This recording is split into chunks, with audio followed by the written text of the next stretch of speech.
अब हम प्राचीन भारत के इस्लाम धर्म के बारे में जानेंगे। इस्लाम धर्म के संस्थापक हज़रत मोहम्मद साहब थे। जो इस्लाम धर्म है उसके संस्थापक हज़रत मोहम्मद साहब थे। हज़रत मोहम्मद साहब का जन्म 570 ईस्वी में मक्का में हुआ था। जो हज़रत मोहम्मद साहब हैं उनका जन्म 570 ईस्वी में मक्का में हुआ था। हज़रत मोहम्मद साहब के पिता का नाम अब्दुल्ला और माता का नाम अमीना था। जो हज़रत मोहम्मद साहब हैं उनके पिता का नाम अब्दुल्ला और माता का नाम अमीना था।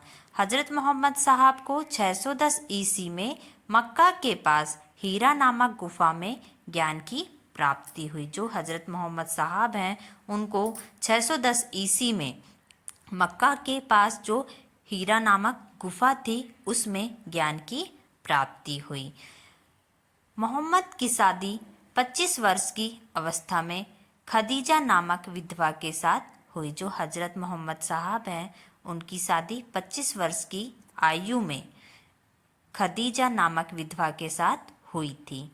मोहम्मद की पुत्री का नाम फातिमा एवं दामाद का नाम अली हुसैन है। जो हज़रत मोहम्मद साहब हैं उनकी पुत्री का नाम फातिमा और दामाद का नाम अली हुसैन है। देवदूत जिब्रील ने पैगंबर मोहम्मद साहब को कुरान अरबी भाषा में संप्रेषित किया। कुरान इस्लाम धर्म का पवित्र ग्रंथ है। जो कुरान है वो इस्लाम धर्म का पवित्र ग्रंथ है। पैगंबर मोहम्मद साहब ने कुरान की शिक्षाओं का उपदेश दिया। जो पैगंबर मोहम्मद साहब हैं उन्होंने कुरान की शिक्षाओं का उपदेश दिया। हज़रत मोहम्मद साहब की मृत्यु 8 जून 632 ईसा में हुई। जो हज़रत मोहम्मद साहब हैं उनकी मृत्यु 8 जून 632 ईसा में हुई। इन्हें मदीना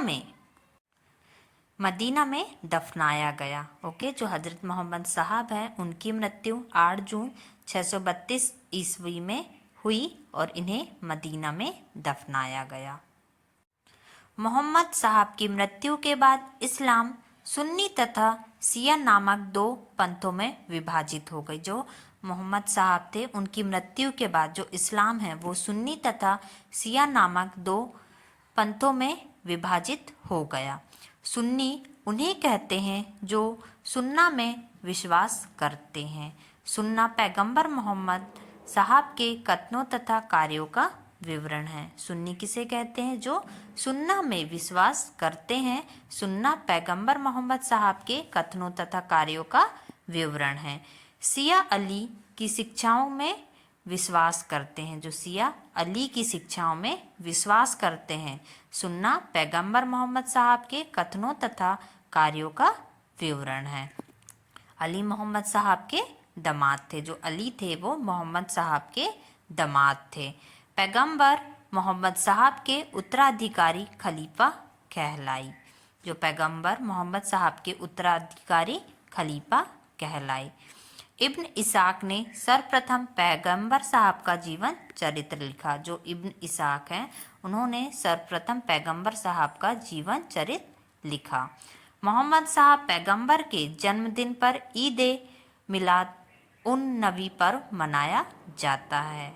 ओके, भारत में सर्वप्रथम इस्लाम का आगमन अरबों के जरिए हुआ था। जो भारत में सर्वप्रथम सबसे पहले इस्लाम का आगमन अरबों के जरिए हुआ। 712 ईस्वी में अरबों ने सिंध जीत लिया और सबसे पहले भारत के इसी भाग में इस्लाम का एक महत्वपूर्ण धर्म बनाया या इस्लाम धर्म बना। भारत में सर्वप्रथम इस्लाम का आगमन अरबों के जरिए हुआ था और 712 ईस्वी में अरबों ने सिंध जीत लिया और सबसे पहले भारत के इसी भाग में इस्लाम एक महत्वपूर्ण धर्म बना।